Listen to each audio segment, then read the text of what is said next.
On va maintenant parler des prix de l'électricité. C'est confirmé, ils vont augmenter au 1er février, dans 10 jours. On connaît désormais l'ampleur de cette hausse. Écoutez Bruno Le Maire, le ministre de l'économie et des finances. Il l'a annoncé ce soir à la télévision. La facture d'électricité sur les tarifs heure pleine, heure creuse va augmenter de 9,8% au 1er février. Sur les tarifs de base, 8,6%. C'est-à-dire que pour 97% des ménages français, l'augmentation sera sous les 10%, comme je m'y étais engagé. Je le rappelle, nous avons pris en charge la moitié de la facture des ménages pendant la crise énergétique. Aucun autre État européen ne l'a fait. Nous avons beaucoup protégé.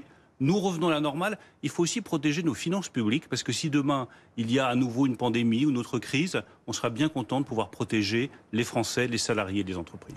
Anne de Brégas, vous nous avez rejoint. Bonsoir. Vous êtes ingénieure et économiste à EDF et porte-parole de la Fédération Sud Énergie. D'abord, pour que tout le monde comprenne bien, cette hausse, elle est due à une hausse de taxes. C'est bien ça ? Pas exactement. Enfin, en fait, on est revenu au niveau de taxes habituel. Cette hausse, elle est présentée par Bruno Le Maire comme un rattrapage des aides publiques qui ont été faites pour limiter les précédentes hausses. En fait, ce qui s'est passé, c'est que les prix de marché de l'électricité ont augmenté de manière spectaculaire en 2022, à partir de 2021. Et donc, si l'État n'avait rien fait, le tarif de l'électricité l'année dernière, il aurait doublé, par exemple. Alors évidemment, c'est insupportable. Donc l'État a plafonné cette hausse. Et donc, ce que dit Bruno Le Maire, c'est que ça a coûté de l'ordre de 16 milliards d'euros par an et que ça ne peut pas durer éternellement. Bon, mais en fait, malgré ces 16 milliards, ils n'ont pas été aux consommateurs, puisque ça a plafonné une hausse dans le mode de calcul actuel où les prix de l'électricité qu'on fait payer aux gens ne reflètent plus du tout ce que ça coûte de produire de l'électricité. Alors, et donc, si on était resté à un mode de calcul simplement où on regarde combien ça coûte et on le transmet aux consommateurs, on paierait moins. Et on aurait payé même moins l'année dernière, moins l'année d'avant. C'est-à-dire que ça n'aurait rien coûté à l'État et pourtant les consommateurs paieraient moins. Michael, finalement, le gouvernement a dû faire un choix entre le pouvoir d'achat des ménages ou l'équilibre des finances publiques, un choix extrêmement délicat. Oui, on sent bien d'ailleurs que c'est le résultat de débats assez tendus, portés en particulier par Bercy et Bruno Le Maire. Bruno Le Maire, je vous rappelle, qui avait dit qu'il se donnait, lui, 2 ans pour arriver à la fin donc, de la protection tarifaire, à la fin totale du quoi qu'il en coûte. Il parlait de l'horizon 2025 et voilà que début 2024, il annonce cette hausse de l'électricité pour dire qu'il faut revenir à la normale. Donc c'est bien évidemment, comme le disait tout à l'heure tu as Denis, c'est une bombe sociale parce que c'est évidemment le contexte. On arrive dans un moment où on le sent, on le voit, plusieurs catégories sociales commencent maintenant à réagir. On a entendu ce particulier qui effectivement disait que ce serait très difficile pour lui. Donc le discours du gouvernement, et en particulier de ce nouveau gouvernement, qui met en avant la protection des Français et le pouvoir d'achat et la protection du pouvoir d'achat, qui est effectivement la première et absolue donc préoccupation des Français, va être mise à mal. Parce qu'il va falloir maintenant trouver vraiment des corrélations entre les propos et les actes. Et on voit que les premiers actes sont effectivement assez contradictoires. D'ailleurs, Louis, étudiant à Paris, est toujours avec nous. Louis, quand le gouvernement dit on augmente l'électricité parce qu'il faut renflouer les caisses de l'État, est-ce que c'est un message qui, pour vous, est entendable ? Pour être honnête avec vous, c'est compliqué à attendre, dans le sens où, effectivement, il faut remplir la caisse de l'État, d'accord, mais nous, en entendant les étudiants, les étudiantes, on est beaucoup dans cette situation-là, où nos poches elles sont complètement vides, les factures, elles augmentent, et les bourses ou les appels, etc., ça ne suit pas derrière. Et on se trouve dans une situation où, de mois en mois, on a de moins en moins de budget. Et les loyers, ils stagnent ou ils augmentent. Et de fait, moi, j'ai beaucoup d'amis, et moi-même le premier, ça nous arrive de sauter 1 ou 2 repas par jour parce que c'est pas tenable. Sur la durée, c'est pas tenable. J'ai 200 € de reste à vivre par mois. Déjà, c'est compliqué pour manger et pour avoir une vie qui se résume pas à rentrer chez moi et à dormir parce que j'ai rien pour manger. Pour avoir une vie assez classique, c'est compliqué. Là, les charges augmentent, les charges électriques. On peut s'attendre à ce que l'inflation alimentaire, elle continue. On peut s'attendre à ce que les APL, elles n'augmentent pas, ni les bourses d'ailleurs, qui ont misérablement augmenté, mais clairement pas assez pour vivre dignement. C'est simplement ça. Et là, oui, il y a clairement un choix, c'est que les étudiants, en tout cas, et je sais qu'on n'est pas du tout les seuls dans cette situation. Je pense aussi aux retraités qui sont aussi dans la difficulté, le choix, c'est est-ce qu'on se chauffe cet hiver ou est-ce qu'on mange? C'est pas un choix qu'on devrait pouvoir faire. Et c'est pas un choix qu'on devrait avoir à faire. Merci beaucoup Louis pour votre témoignage. Anne de Brégas, Bruno Le Maire dit malgré cette augmentation, on va revenir en France dans la moyenne des prix de l'électricité de l'Union européenne. Est-ce que c'est vrai? Est-ce que cette affirmation est juste? Oui, mais c'est pas la bonne question. C'est-à-dire que historiquement, on avait un coût de production en France qui était beaucoup plus faible que les autres pays, donc on avait un prix de l'électricité qui était plus faible.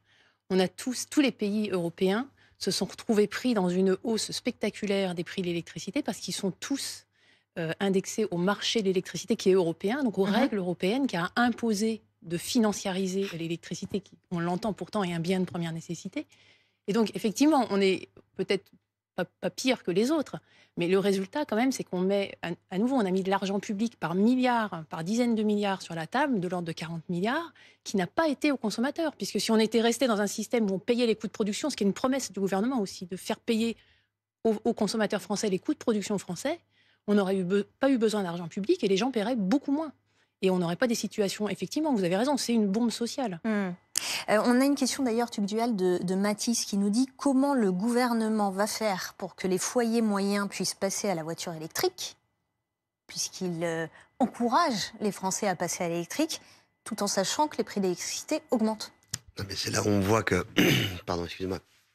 C'est là où on voit que dans le discours politique, il y a parfois une différence entre la réalité et effectivement ce qui est proposé.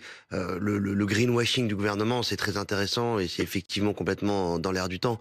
Mais le gouvernement encourage d'un côté ce qu'il n'a pas les moyens de suivre de l'autre. Le gouvernement est totalement dépendant de nos fournisseurs d'énergie. Depuis la guerre en Ukraine, il se trouve que la Russie nous fait faux bond ou qu'on fait faux bond au gaz russe et que donc en réaction en chaîne, tous les prix ont augmenté considérablement. Et évidemment, de l'autre côté, ils continuent à promettre une révolution verte qu'ils n'ont pas les moyens de tenir.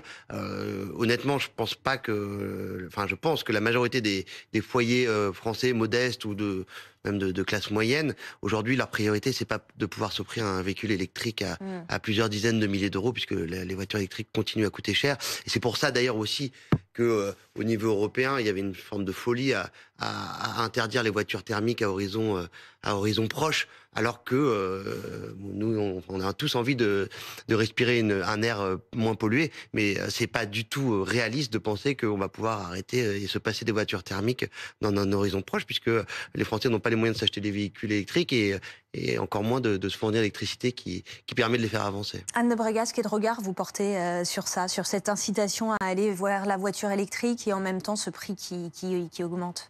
Je pense qu'on n'a pas le choix d'aller vers une transition énergétique radicale. Sinon, je pense que tous les experts du GIEC nous le rappellent tous les jours, toutes les crises on est face à un mur climatique et il faut agir et très vite, tous les experts le disent à nouveau.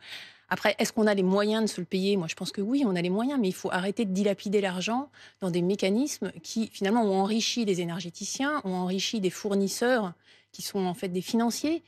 Les 40 milliards, à nouveau, ils auraient pu aller ailleurs. Donc oui, on a les moyens. Non seulement on a les moyens de financer la voiture électrique. La voiture électrique, c'est pas la solution miracle. Il va falloir consommer moins, tout le monde le sait. Mais on ne peut pas continuer avec la voiture thermique. On ne peut pas continuer avec l'avion. Enfin, on ne peut pas continuer à émettre des émissions, à émettre du gaz à effet de serre comme on le fait. Sinon, on va tous mourir. Donc là, on n'a pas le choix. Et on a les moyens de les financer à condition qu'on sorte du délire dans lequel on est et que Bruno Le Maire avait qualifié comme aberrant avant la crise en Ukraine. Les prix ont flambé avant la crise en Ukraine. On a des prix d'électricité qui suivent les prix du gaz, alors que l'électricité n'est quasiment pas produite à partir de gaz. On peut discuter de est-ce qu'il faut du nucléaire ou pas, mais c'est un autre sujet. Là, on a... À l'époque où la part du nucléaire était beaucoup plus importante dans la consommation d'électricité des Français, bizarrement, l'électricité coûtait quand même beaucoup moins cher sur la facture des consommateurs. Parce qu'on était dans un système régulé où les prix correspondaient au coût. Aujourd'hui, on a encore 70% de la production de la consommation d'électricité qui est du nucléaire, et pourtant les prix s'envolent. Et si on mettait plus de renouvelables, ça ne changerait rien tant qu'on a des prix qui sont complètement déconnectés des coûts. Et ce sera le mot de la fin. Merci beaucoup. Merci à tous d'être venus sur le plateau de Week-end Direct.